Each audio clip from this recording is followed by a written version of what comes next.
Hello दोस्तों, कैसे हैं आप सब। उम्मीद करते हैं आप लोग अच्छे होंगे। स्वागत है आपका अपना यूट्यूब चैनल ज्ञान तुलसी पे। तो चलिए, आज मैं आ गया हूँ प्रारूप समिति को लेकर के। ठीक है, इससे पहले हम लोगों ने प्रारूप समिति तक पढ़ लिया था।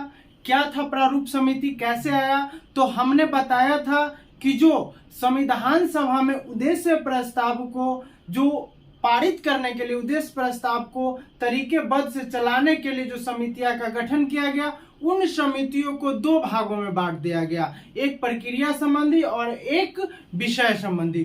उन्हीं विषय संबंधी में से एक प्रारूप समिति आता है जो इम्पोर्टेंट है। ठीक है, इन सभी समितियों मतलब कुल कितने समिति है, 27। इन सभी समितियों में मैंने पिछले वीडियो में बताया है कि इन सभी समितियों में सबसे इंपॉर्टेंट समिति कौन है, तो प्रारूप समिति। तो आज हम लोग पढ़ेंगे प्रारूप समिति। ठीक है, ये अगर आपकी पहली क्लास हो तो प्लेलिस्ट में जाकर के पार्ट 1 से अभी तक ले जाकर के वीडियो देख सकते हैं और फिर यहाँ से आप लोग क्रमबद्ध चलेंगे। ठीक है, तो आज हम लोग पढ़ेंगे प्रारूप समिति। देखिए, संविधान निर्माण करने वाली समितियों में से सबसे विशिष्ट एवं महत्वपूर्ण समिति कौन थे, प्रारूप। विशिष्ट मतलब सबसे सर्वश्रेष्ठ। विशिष्ट मतलब क्या होता है, सबसे सर्वश्रेष्ठ।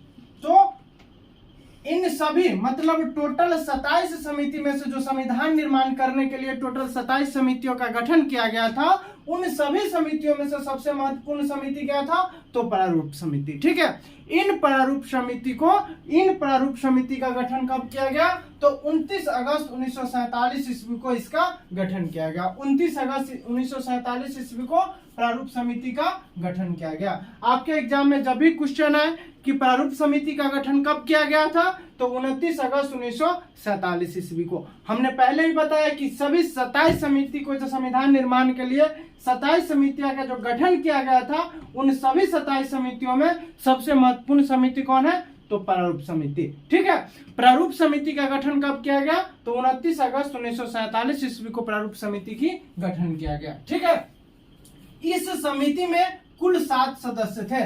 जब प्रारूप समिति का गठन किया गया तो इन सभी समितियों में प्रारूप समिति में कितने सदस्यों को रखा गया, तो टोटल 7 लोगों को प्रारूप समिति में रखा गया।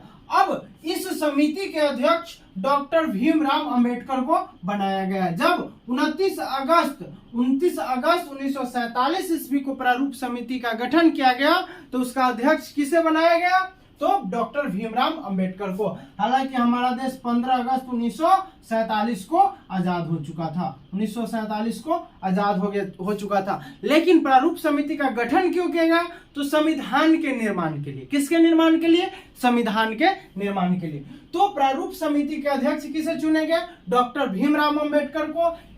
अब प्रारूप समिति ने अपना रिपोर्ट कब दिया, 21 फरवरी 1948 ईस्वी को इस समिति ने अपनी रिपोर्ट सौंपी। सारे जांच पड़ताल करने के बाद इस समिति, ये क्या सदस्यीय, 7 सदस्यीय समिति, 7 सदस्य वाली समिति थी। इन्होंने अपना रिपोर्ट 21 फरवरी 1948 ईस्वी को संविधान सभा में रिपोर्ट दे दिया गया। अब कहा जाता है कि भीमराव अंबेडकर को भारतीय संविधान का निर्माता कहा जाता है। भीमराव अंबेडकर को भारतीय संविधान का निर्माता कहा जाता है। देखिए, संविधान सभा का गठन क्यों किया गया था, तो संविधान सभा का गठन किया गया था संविधान निर्माण के लिए। ठीक है, हमारे संविधान निर्माताओं ने, हालांकि देखिए ये जरूरी नहीं कि सारा संविधान हमारे भीमराव अंबेडकर ही लिखे, लेकिन संविधान में अधिकतर योगदान किनका रहा, तो डॉक्टर भीमराव अंबेडकर को।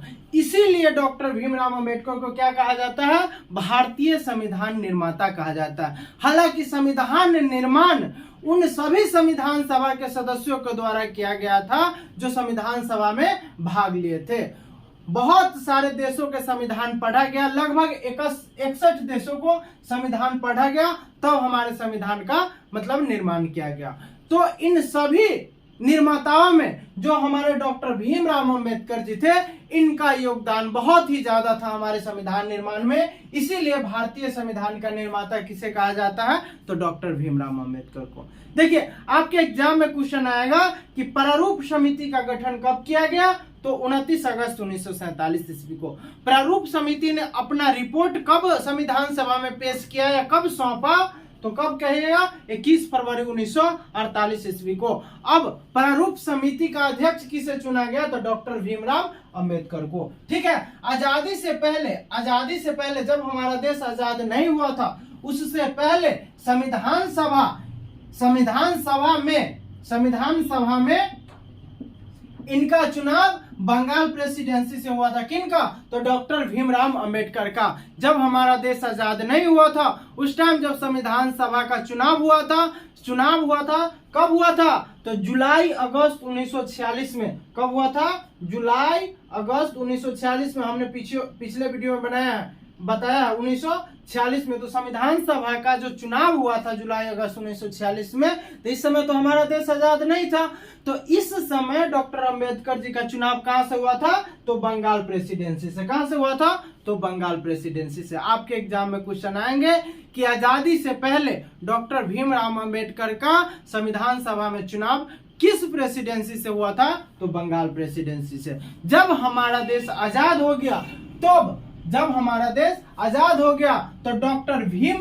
डॉक्टर राजेंद्र प्रसाद के प्रयासों से इनका चुनाव कहां कर दिया गया, इनका मुंबई प्रेसिडेंसी से इसको सदस्य बना दिया गया।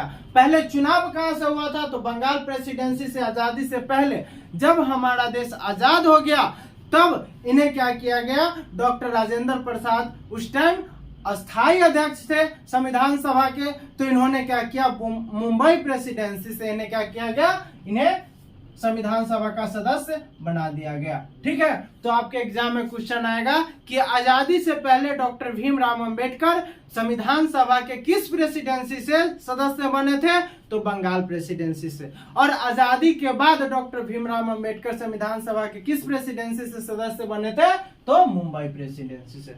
ठीक है, आ रहा समझ में मेरे दोस्तों, समझ में आ रहा होगा। ठीक है, अब इस समिति में शामिल कुल 7 सदस्य थे। कितने सदस्य थे, हमने यहाँ पे बताया। इस समिति में कुल कितने सदस्य थे, 7 सदस्य थे जो निम्नलिखित है। इसमें कितने सदस्य थे, 7 सदस्य थे जो निम्नलिखित है। पहला है डॉक्टर भीमराव अंबेडकर जो प्रारूप समिति के अध्यक्ष थे। पहले कौन है, डॉक्टर भीमराव अंबेडकर जो प्रारूप समिति के अध्यक्ष थे। दूसरा है कन्हैया लाल मणिकलाल मुंशी। दूसरा कौन है, कन्हैया लाल मणिकलाल मुंशी। तीसरा अलादी कृष्णा स्वामी अय्यर। और चौथा एन माधवराव। अब बीएल मित्र के स्थान पर एन माधवराव को रखा गया। जब प्रारूप समिति का गठन किया गया, तो उस समय बीएल मित्र को प्रारूप समिति का एक सदस्य बनाया गया। लेकिन बीएल मित्र नहीं थे, तो बीएल मित्र के स्थान पर किसे रखा गया, एन माधवराव को। अब पांचवा एन गोपाल स्वामी अयंगर। और छठा मोहम्मद सादुल्ला। और सातवां डीपी खेतान। जब डीपी खेतान की मृत्यु हो गई, तो इसके बाद इनके स्थान पे टीटी कृष्णामाचारी सदस्य बने। ये 7 सदस्य थे जो हमारे प्रारूप समिति के सदस्य थे, जिनमें से अध्यक्ष किनको बनाया गया था, तो डॉक्टर भीमराव अंबेडकर को। इनमें से 4-5 सवाल आते हैं। पहला सवाल कि प्रारूप समिति का गठन कब हुआ, तो 29 अगस्त 1947 ईस्वी को। दूसरा कि प्रारूप समिति ने अपना रिपोर्ट कब सौंपा, तो 21 फरवरी 1948 ईस्वी को। तीसरा, प्रारूप समिति के अध्यक्ष कौन है, तो डॉक्टर भीमराव अंबेडकर। चौथा, संविधान निर्माता किसे कहा जाता है, तो डॉक्टर भीमराव अंबेडकर। पांचवा कि आजादी से पहले डॉक्टर भीमराव अंबेडकर को संविधान सभा के लिए किस प्रेसिडेंसी से चुना गया, तो बंगाल प्रेसिडेंसी से। और आजादी के बाद डॉक्टर भीमराव अंबेडकर को किस प्रेसिडेंसी से संविधान सभा का सदस्य चुने गए, तो मुंबई प्रेसिडेंसी से। ये 4 से 5 क्वेश्चन आपके एग्जाम में आते हैं। ये सारे सदस्य देखिए आपके जानकारी के लिए, ये सदस्य पूछता नहीं, बस आपके एग्जाम में पूछेगा कि प्रारूप समिति के अध्यक्ष कौन है। ठीक है, तो ये रहा प्रारूप समिति। कोई ज्यादा बड़ा टॉपिक नहीं था, इसीलिए हमने छोटा सा वीडियो में इसे एडजस्ट कर दिया है। आप यहाँ से स्क्रीनशॉट ले लीजिए। ठीक है, स्क्रीनशॉट लेने के बाद आप अपने कॉपी के नोटबुक में ऐड कर लीजिएगा। ठीक है, मैं बार बार कहता हूँ, आप मन लगा करके पढ़िए, पार्ट बाय पार्ट पढ़िए। बस हमसे जुड़ने के लिए आपको कोई पैसा नहीं लग रहा है, बस चैनल को सब्सक्राइब कीजिए और अपने दोस्तों को भी शेयर कीजिए और उनको भी बोलिए कि हमसे जुड़ने के लिए। अभी हम पॉलिटी पढ़ा रहे हैं, धीरे धीरे आपको हिस्ट्री स्टार्ट करेंगे, फिर आगे जियोग्राफी, फिर सारे सब्जेक्ट आपको पार्ट बाय पार्ट में पढ़ाऊंगा, वो भी बिल्कुल फ्री। बस आपको कुछ नहीं करना, बस एक चैनल को सब्सक्राइब कर देना है, ठीक है।